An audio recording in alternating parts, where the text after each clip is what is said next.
Welcome to Truth Talk. It's that time again. Yup, local elections are right around the corner, and we are here to give you all insight on candidates who are wanting your vote to lead in our community. Voters can look at these episodes as job interviews. These candidates are applying, and we, the voters, will decide who to hire. But you have to get out and vote. So let's get started, and please, don't forget to like our Facebook page and subscribe to our YouTube channel. Stay tuned for other upcoming episodes and stay informed. Welcome, everybody, to Truth Talk. Thanks, everybody, for joining. And as we continue doing these one-on-one forums, I want to make sure that I'm getting information out to you, the voters, to make a decision on our next leadership here in Arlington, Texas. So today's guest is Dr. Jason Shelton. Welcome, welcome. Hey, thank you very much for the opportunity to be here, Kathy. Absolutely. Well, you know, I've done some research on you, and of course, you're a professor at UTA, and Yes. You have your degree in sociology. Yes. All right, and you've also held a very important position in the Unity Council, and you've done some work there. Yes, ma'am. I think you're termed out now, right? Yes, ma'am. I termed out in June after chairing for 5 years. Okay, all right, and so we'll talk a little bit about that in a few. So right now, I just want people to know who Jason is. Who's Jason the man, Jason the leader? Who is Jason? Oh, wow. Well, thanks again for the opportunity to be here, Kathy. Jason Shelton. I am 50 years old. I turned 50 a few weeks ago. Yeah, I'll take that too. I will take that too. That's getting up every day, working out at 5 a.m. for the last 30 years. Don't get me started.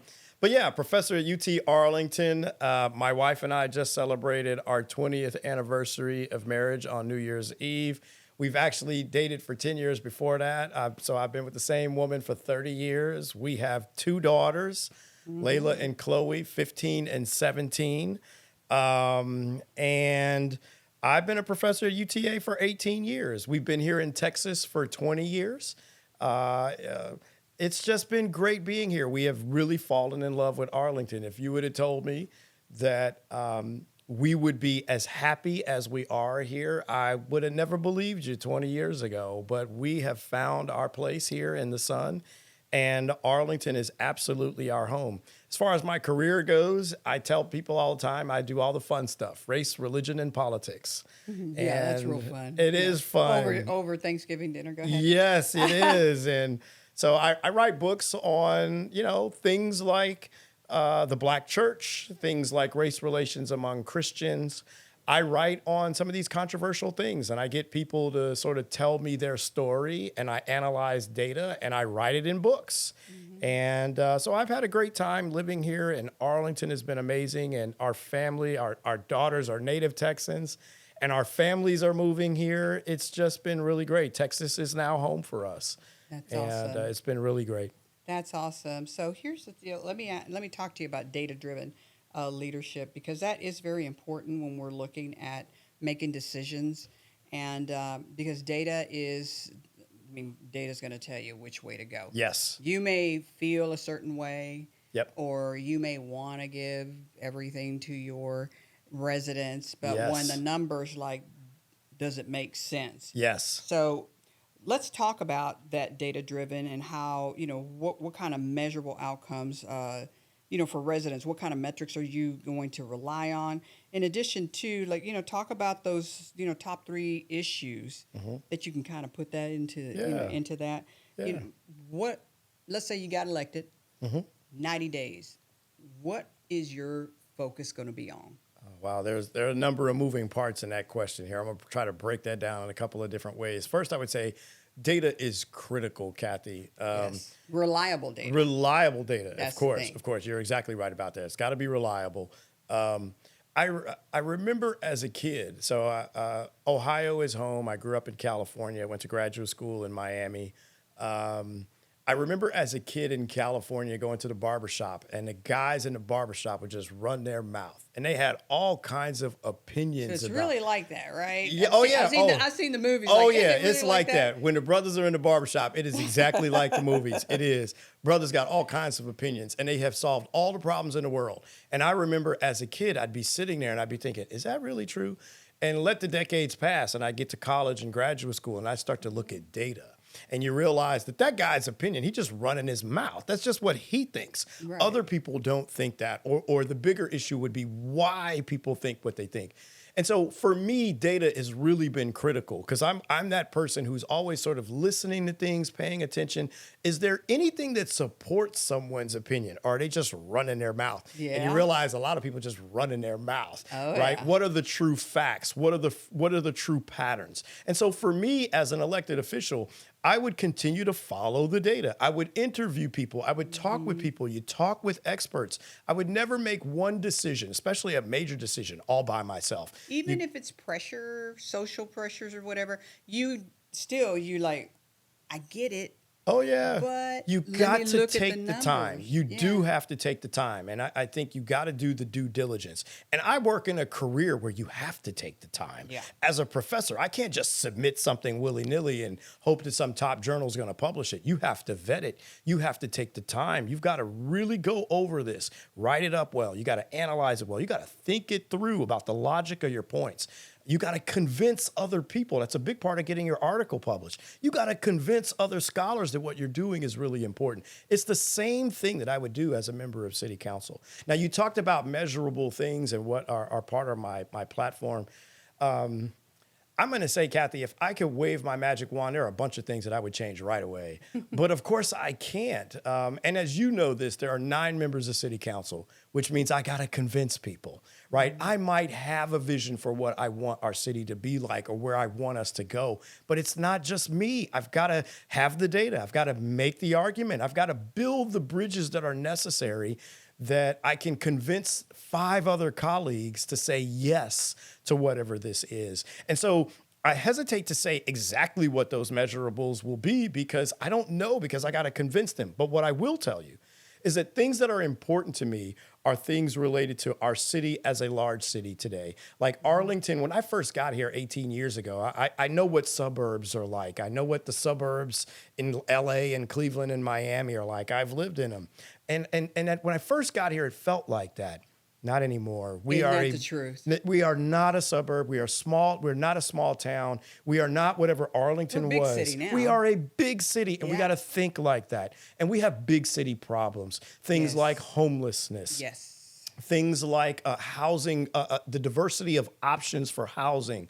Things like our economic development, things like transportation. We have big city problems today. And if we don't address some of these issues, we're going to look back 40 years from now and realize our problems have gotten worse. So we've got to have a longer view. We got to deal with the day-to-day issues right now, but we also have to have a longer view. So again, I think that part of your other question is, what are those measurables? If I could look back a few years from now, and there's something in the line item in our budget that says our city has beginning to deal with the homelessness issue in our town. Mm-hmm. We are too large of a city to not directly deal with that issue. Yeah. We are relying on charity from good people like you and I to support Mission Arlington and to support. Because we're here for a purpose. We're not here just for ourselves. Yes, ma'am. I would love to be able to say that our city now directly addresses this issue. Mm-hmm. I would love to be able to say that we have a wider range of options that are available to people.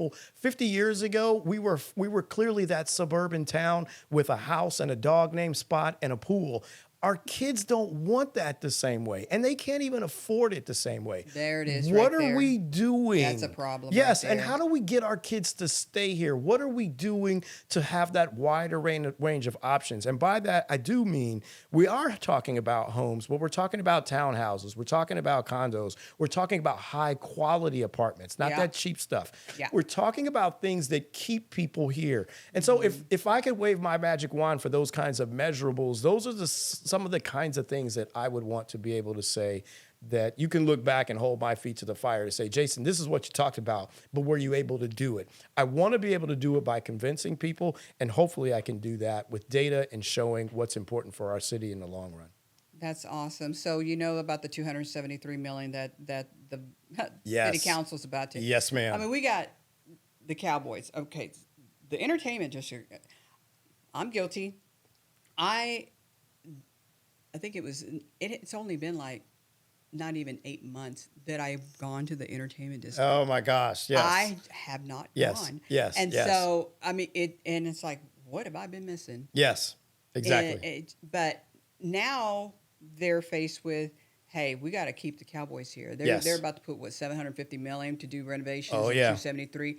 But now it's like, okay, because I, Oh, I yeah. was just looking on social media and people are like, oh my gosh, they're not going to let us vote on it. They're Yep. not, but Right. but the money's coming from something that Yes. had been voted on Before. Yes, So ma'am. give me your thoughts Yes, on ma'am. that.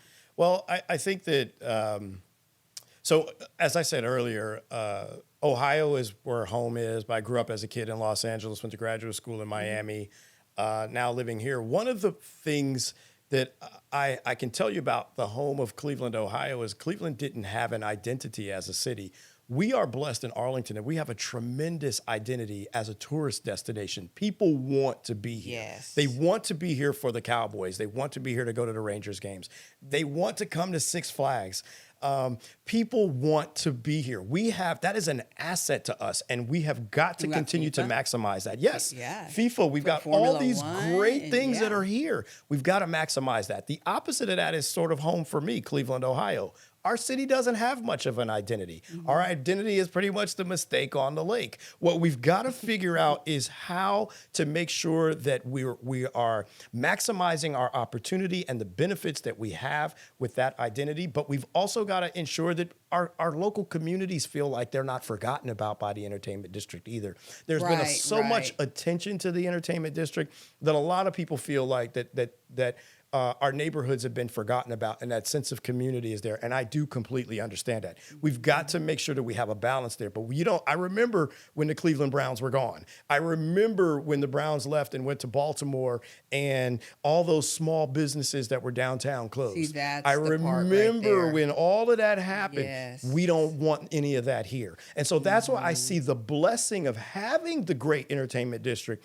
because if you lose something, you don't want to suffer on the other side. And I saw what that suffering is like. Yeah. So we've got to be clear about how we balance building and advancing the entertainment district. And there are a lot of things that we need to do there, and I'll share that later in the interview. But I also think what we also need to do is make sure that our local neighborhoods remain strong, that people feel connected, and they don't feel like they're overlooked by the entertainment district. We don't realize how good we got it. Right? We don't realize how good we got it. There are so many large cities that would love to have what we have. And again, we need to be careful about it. We need to monitor the money. We need to make sure and hold people accountable. But at the same time, I'd rather be us than any other city. This is what we have to our benefit and our advantage. And that's why so many people want to be here. So we just got to monitor it. But we are in a great position to continue to move forward. Yes, that's definite. I totally agree with that. I'm going to just go ahead and just dovetail into public safety and response time. So, would you advocate for the police, fire, and EMS operations to improve response time and community safety? Oh, wow. Okay. So there's a lot that I could say here. First of all, most importantly, our APD does a fantastic job. I'm in with you there. I mean, we are for a city our size to be one of the top 10 safest cities in all of America. That is absolutely tremendous. That says a lot. It absolutely does, Kathy. My daughters are so comfortable that when they go walk the dog, they don't lock the front door when they come home. It's like, really? Like, come on. I grew up in places where you had to lock that door, right? Yeah. My girls are like, oh, Daddy, we're safe. I'm like, good Lord, you don't know who's coming up next behind you, who's walking down the street. Yeah. But I understand it. They feel so safe. They feel so comfortable. Mm-hmm. Oh, we can leave you can leave the front door unlocked for tonight. Oh, good Lord. No, you can't. But, that's their mentality. But I attribute that to the safety that my daughters feel, right? They feel so safe. They feel so comfortable. I can forget about this. Now, of course, you can't do that forever. Something's going to happen that you don't want to happen. Right. But our APD, our first responders, do a fantastic job. There are things, though, that I think in moving forward, we want to make sure that we do to continue to support them. We want to make sure, for example, that our police departments feel supported, that they feel like they have the things that are necessary to them. They're going to need the technology. We do a lot with a smaller police force. We have comparatively fewer officers on our payroll than other larger cities. We do a lot with supporting them with technology. We need to continue to do that. One of the things I also think we should think about, and this came about when I was chair of the Unity Council, is a pilot program for something called on-duty fitness. So a great number of cities across the United States are actually paying our officers to work out from anywhere between 30 minutes to an hour a day. They get paid to do this.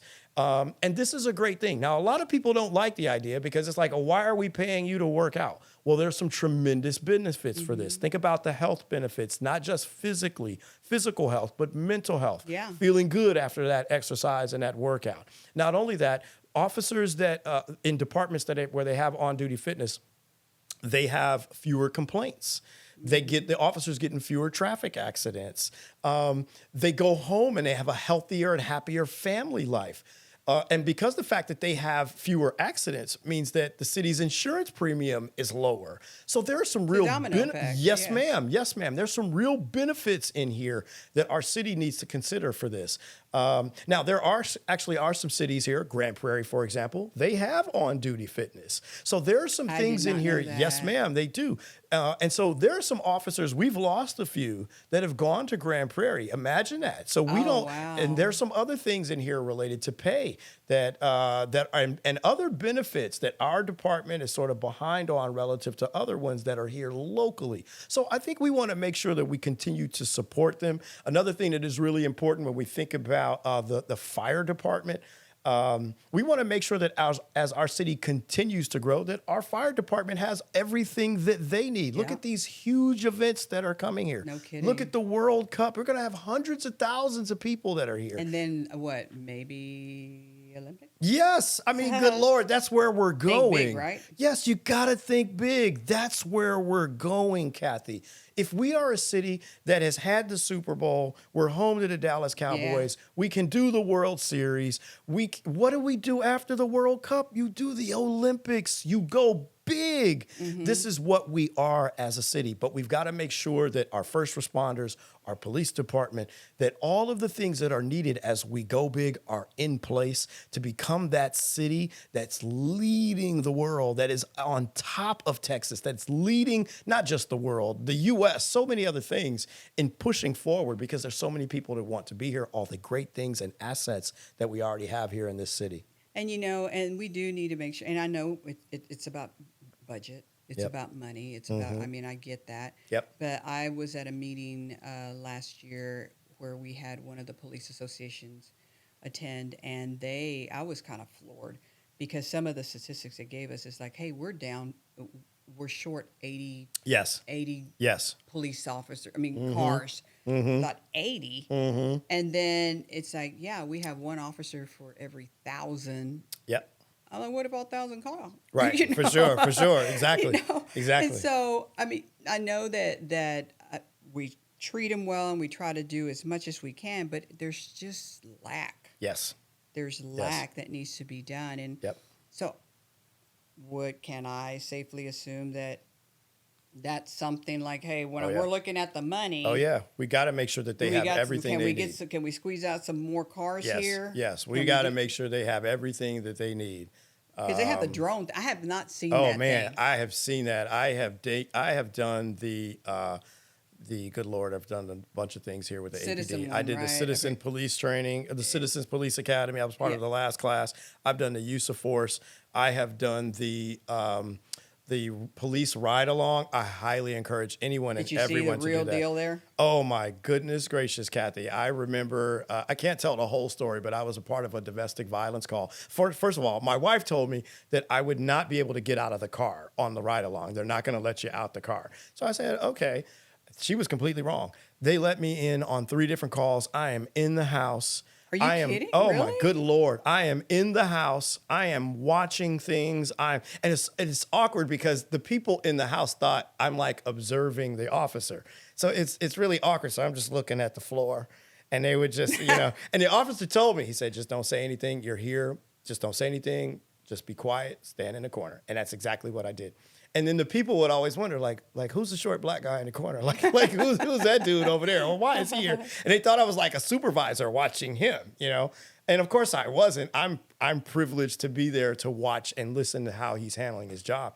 But there are so many things that night. I just saw the difficulty of that job, right? I saw life and death. That. Oh my gosh. Gosh. I've always said that about police officers. It's unfortunate that I mean, they have gotten a bad rap, Mm-hmm. you know. And I know, Right. like we talked, For sure. and other where we were at the other night, you know, like a George Floyd, Yep. and that was unfortunate.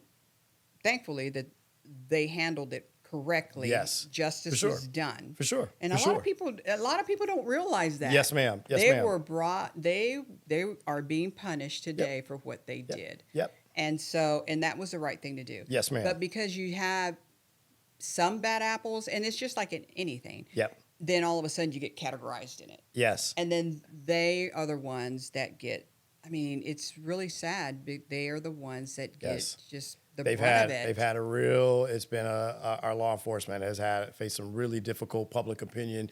If you look at surveys, beliefs about law enforcement have went down towards the negative in a lot of different surveys. They're finally beginning to come back. That's the good news. Yeah. But yeah, in the aftermath of that, there was that tension in our country that was very clear, and law enforcement faced the brunt of that. But like I say, the good news is that some of that is beginning to come back now. In the end, Kathy, we all want to call the cops when we need them. Ain't So that the if truth? my daughters leave the front doors unlocked, right, and somebody come in, like, we gonna call the cops, and we gonna be happy when they get there. And so the reality of it is that survey research can dip towards the negative, but we all still calling the cops when we need them, And we're I gonna think be that happy the when they kids, show I up. think the kids, because they're social media, TikTok, Right. and really doesn't do a good service to Right. them. Right. I think that it needs to be maybe the school district that, hey, you know what? Let's take a group of kids so that they see what these brave officers do. Yes. And talk to them. Yes. To kind of bring that down, because I look Oh, yeah. everyone's social media and you see a lot of disrespect. Oh yeah. Oh yeah. A lot of disrespect. Oh, yeah. But I think that maybe something, I don't know if you've ever even thought about that, Oh, yeah. to have a partnership and Oh, let's definitely. do something there. It's not that I thought about it. As chair of the Unity Council, one of our recommendations years ago in that first round of the Unity Council was to ensure that we recommended that the city expand the police athletic league so the officers can get to know these young people in Yeah. the schools, right? So when the young people know who their police officers are, that distance between them becomes much closer. You on the ball court, you sweating, you hit a 3-pointer, right? You got a foul, whatever it is, you're sharing in the moment together. Yeah. That creates a sense of community. So that's on the court, off the court, that sense of community can expand. And so those were Unity Council recommendations related to that. I'm really proud of a lot of like that. Oh yeah. You've got to be able to, that tension between police and some of these young guys in particular, you got to close the distance, the perception of that gap. How do you do it? By engaging in community, getting to know one another, doing things like the police athletic Do you league, do that among now? others. I mean, are you involved? Yes. You're Do looking at am me. I? What, I mean, am, are no. you doing that like? Well, right now you're I'm not- campaigning. You're yeah, campaigning. for sure, I for mean, sure. yeah, it's like you got to be doing that. Oh But yeah. is that something that you focus on and or get with whatever organizations you're involved with? Oh yeah, I and- definitely. Well, see, as chair of the Unity, so I'm not chair of the Unity Council anymore, but Right. the new committee will come up with whatever their recommendations are. But as far as that sense of community and engaging with law enforcement, oh yes, definitely.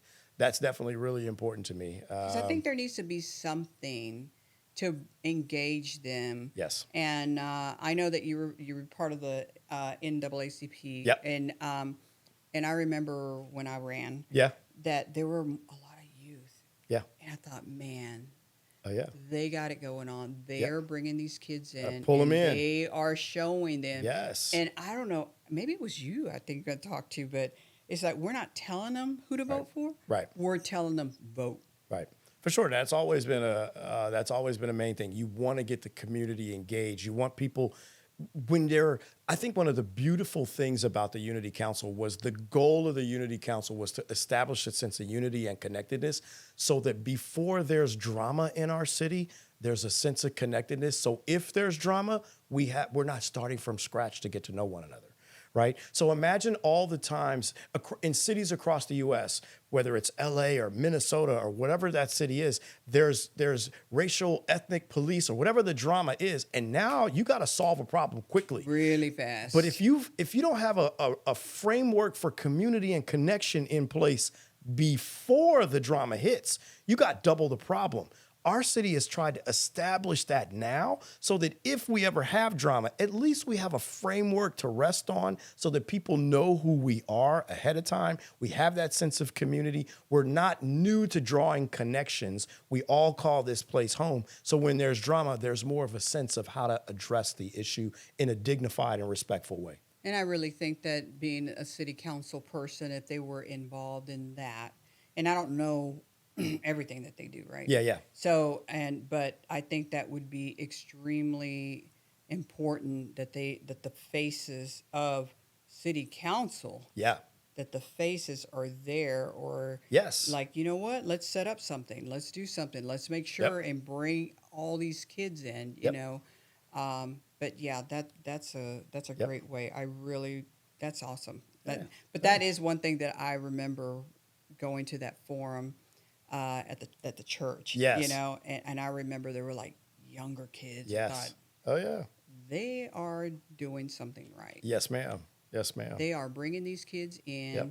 and they are showing them this is what life is about. This is how, and that's what we all have to do. Actually, I would say that's sort of what I've dedicated my life to as a college professor. I don't have the patience for young kids, good Lord, but I have it for young adults, right? To educate them, to help them see what's possible for them in today's world. You know this. There's been a sense of, whether it's about police or a sense of pessimism, and in our country over the last few years. And I think that what we've got to do is get young people to see that the tomorrows are still bright. Regardless of what happens in terms of, there are going to be times where things are good, there are going to be times where things are bad, whether it's in society or in our own daily lives. We're all going to have good days and bad days. What we all have to continue to do, regardless of the good day or bad day, is stay humble, stay hungry, and prepare for the good day to come, because it's going to come. We all have to work for that. And so that's one of the things that I have dedicated my life to. Is that, yes, I'm a nerdy college professor, but at the same time, I want to make sure that the young people believe in the brightness of tomorrow. I most certainly have always believed in that brightness, and they are capable of thriving in that brightness. And even if they feel like these are dark days now, for whatever the reason are, personally or in society overall, the dark days will end. And you got to be ready for when the sun comes out tomorrow. It's a season. And it's going to change, and you got to be ready to go. Yeah, it's a season. Yes, ma'am. All right. So let's talk about infrastructure and roads, and because we got a few more other things to talk about. So, Arlington residents, they do consistently raise concerns about the road conditions. Yeah. How would you prioritize infrastructure spending? That's another great question, Kathy. I think this is a tough one. I was looking at a city report recently, and forgive me, ma'am, I can't remember the details on this, but it's something on the order of about all the roads that were, imagine a city road that was established in the 1990s. All those roads are due to be changed in the next 5-10 years. And we're going to need $30 million to address this problem. Don't we already have, though? We have a budget.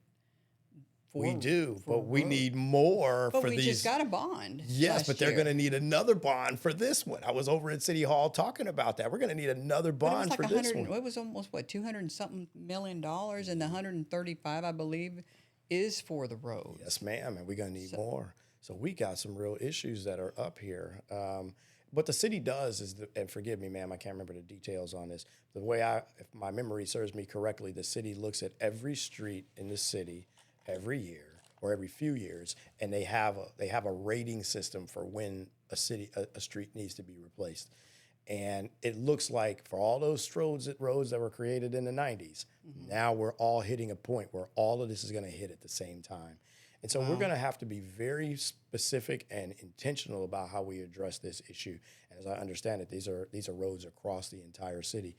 So I think that, as you mentioned the word bond, we're gonna have to have another bond on this fairly soon to address some of these issues. So the bond, though, I forget what it is, like a penny or whatever, that we just already have. So if we've already gotten $200+ million bond, Yep. that penny ain't gonna do it. Right, for sure. That we're gonna have to get we're going to have to Yeah. get another penny somewhere. Yeah, we're gonna have to do. And Yep. so that means taxes are going to go up. Yes, ma'am. Hopefully not. Hopefully not. Maybe we can figure this out in some other ways. I think we need to increase our revenue. One of the things that I guess I'll go on and jump in this now, and I've said this on the campaign trail. So again, as a city kid who grew up in California, Los Angeles, and Miami, I'd be down there in the Super Bowl. I was in Miami when the Super Bowl several times, big events in Miami. And Miami always has, so if you're down there for the game, there's also high-end retail shops in Miami as well. So, you know, I'd be down there with my friends, and we'd be down there with our lady friends or wives. And my wife loves football, but she's going to go over there to that jewelry store. I'd Where's be the with her. purses? Yes. I'd be with her. So right now, where is the luxury shopping here in Arlington? I think we need some of that over Entertainment District. We need the opportunity. We get people down here for all this travel, right? We get people for the Cowboys games. We're going to look at the multi-gazillionaires that are coming here for FIFA. And they're going to go to South Lake to go buy their high-end jewelry, their high-end purses, all of that high-end stuff. All that money's going to leave Arlington. We need some of that right here in the Entertainment District. Here's a way to sort of increase that sales revenue, increase that pot of money that we can use to help further develop our city in some other ways. And so those are some of the things that I'm thinking. I also think that East Arlington is a side of town that clearly a lot of folks feel like has been forgotten about. A lot of people talk to me sort of about the glory days of East Arlington, and particularly Park Row in New York, and this thriving community economically and culturally. And I get the sense that a lot of people would love that back. And it's chairing the Unity Council. There's very clear data on the challenges facing East Arlington, high poverty area. Literally, people have a lower. Well, that's where most of us Yes. are at. Yes, for You sure, know, for sure. You know, I mean, our culture. Yes. That's where they're at. For sure. It's so- disproportionately minorities over there, Yeah. blacks, Latinos, and of course white folks Asians, as well, yeah. for sure, Asians as well. But I think what we need to do over there, Kathy, is we need to be purposeful about public and private partnerships in East Arlington. We can do some things over there through the Texas Local Government Code, and I've already looked into this, and I've actually talked to Trey about some of this as well. We can do some specific plans to help lift some boats over there through economic development, public and private partnerships. The city works with enhancing local businesses, bringing in more high-quality homes and apartments and homes as well. I'm not just saying apartments, but townhouses. We can do a whole lot if we are intentional about it. Now, there are always going to be some roadmaps. Well, what about the zoning, though? I mean, some of these, not zoning, but some of these, dang, I can't even think of it right now, where you have maybe some multi-level apartments there sure. that need a facelift. Oh, good or Lord, they, yes. They need to be, but Or leveled but completely. They're meeting the city criteria. Yes. Minimum criteria. Yeah, and that we needs to yes, be we need to upped. change that. We need to Yes. change that. Yes, ma'am. You got some. The reality of it is, Miss Kathy, is that we talk about some substandard housing over there. We talking about people who are taking advantage of folks because they got cash to pay in substandard housing. Yes, we do have that right here in our city of Arlington. We got to fix some of those problems. And that's what I'm talking about, being purposeful and intentional.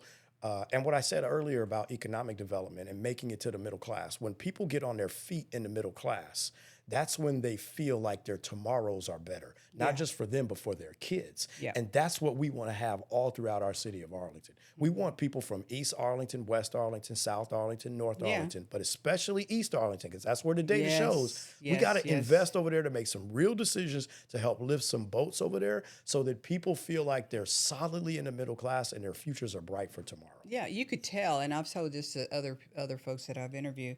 You literally, it's like you're going through a curtain. You know when you're in East Arlington. Yes, ma'am.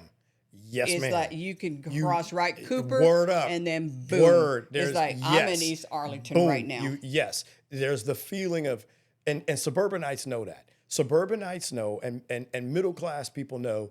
In a lot of places, it's like you cross this intersection, you're in that neighborhood. Yep. Now. And it's that kind of sense. We don't want that for our city. No. We want to make sure that regardless of what intersection we at, we're feeling good, that we love the community we're in. Opportunity is plentiful and thriving over here the same way it does over there. And that's why I think that we need to make some of these decisions to be purposeful about it. Absolutely. I am in agreement with that. Let's see here. I'm trying to. So, how would you attract new industries and employers to create long term economic stability? Wow, that's another great question, Kathy. Again, we have the blessing of an identity here. And we There, got, okay, before you go further, because yep, we got to keep that identity, because you know about the 273 million that they're going to be voting on yep, to do upgrades or whatever yes, at the at to keep the stadium. Cowboys here. Yes, ma'am. Right? Yes, Now, I ma'am. know the Cowboys are going to be putting in like 750 million. Yep, And of course, this is a city council yep, decision. It's yep. not a voter Yes, decision. ma'am. Yes, ma'am. So that may play into this Yes. particular question Yeah, here. yes, ma'am. I think that, so let's go back to people are coming here in droves. As I said a little while ago, my mom and dad are both coming here and they divorced. So we're going to figure out how that works, right? But people are coming here in droves. They love what's happening here in this city. And again, my wife and I, my gosh, like our daughters are native Texans. Like, my gosh, if you would have told us, we would have loved this place as much. The question is why? People are finding their place in the sun here. More and more people. The reputation is big for Arlington. So we're not going to stop the flow of these people. We're not, because life is too good. So how do we manage this moving this forward? And as I said, we got to get more people in the middle class, but we got to keep these great businesses coming here. We need to continue to maximize our identity. We got to make sure that our public school system is strong. You got to, Yeah, don't get me started on that one. yes, ma'am. You Yeah. got to make sure that. So my wife and I, again, I'm a public school kid. I've been a public school kid for most of my life. My wife grew up Catholic. She went to private school. She went to Catholic schools. But when we got here to Arlington, we were going to send our kids to public schools. That's what They we. got to get You're better. buying. We got 20, our- we got 20 plus schools that are DNF rated. Yes, ma'am. It's a tough And situation it's like, we're in. we can't have that. We're in a tough We spot. can't. We're no gonna- longer in COVID. We are no longer, that was the whole thing before. Yes, ma'am. We've been a C for quite some time, and yet we keep on building and building nicer and all this kind of stuff. Yep. But our kids, This is a tough one, and I see it at the university. I'm not going Really? front. Oh, good Lord, yes. are they having a hard time like just getting in there just Oh. because what I don't like is the no child left behind deal, Yeah. where they just kept passing. They keep passing the kid, even Oh, though they may have and then not have gotten and it. they show up. Some of these kids, not all, but I see it, and we talk about it as faculty. Some of these kids show up in our intro to sociology class, like, "Yo, I can't teach you to read, my man. Like, I can't stop that." I've seen Like, that, yeah. A lot of these young people don't. They're not comfortable with books in their hands. They barely can write cursive. Like, They don't teach cursive anymore. That's so the problem. these are things where, so if we're going to attract businesses, and these are business owners with kids and families, you want to make sure that there are educational options for your children that are viable. Yes, we got private school. Yes, we got public school. There are a whole lot of things that we're going to need. But again, I think we need to maximize our identity. We need to play up who we are. We need to make sure that our sense of community is strong. People want to feel welcome when they get to this city. Now, my wife and I have felt welcome. That's part of the reason we've fallen in love with this place. But at the same time, we want to make sure that everybody who comes here is like, yo, I want this to be home. I want to put my flag in the ground here, and I want to stay here because we got good jobs, we got good schools, and we're welcomed in the community. And when you have that and you feel like you're home and you're welcome to be here and you're successful, yo, that's the formula for a great city to continue to thrive. And we got to keep all that going. My last thing is that, and I've asked pretty much everybody this question because it's so fresh, ADO. So the ADO, I believe that you were for to keeping it. Yes. You spoke about it. Yes, ma'am. Okay. So my question is to you that had you been on the city council and you voted to keep it, knowing that there could be a huge risk in losing federal funding that primarily is used for housing, and it would have displaced, if we lost it, it would have displaced 4,000 residents. I mean, you think 4,000 individuals, but you think that they may have 2 to 4 people. Yes, ma'am. Okay. So what would be your strategy to find those millions of dollars, Yep. especially since that ordinance, you could not enforce it? No. So And it hold on, and yeah, it's yeah. and it was the and the federal funding being taken, um, uh, it's happening. I mean, even Mayor Ross mentioned he had already seen it happening in other areas. So there was a risk. There was a risk, no question about it. I think that there's a lot that goes into this. Good Lord, there's a lot that I could say. Give me a little bit of room to move in Okay. answering this. Said earlier, okay, let me get to the point about What would local you government. do? Where were you What going to would I find the do? money? So I talked to a number of people about this, Kathy.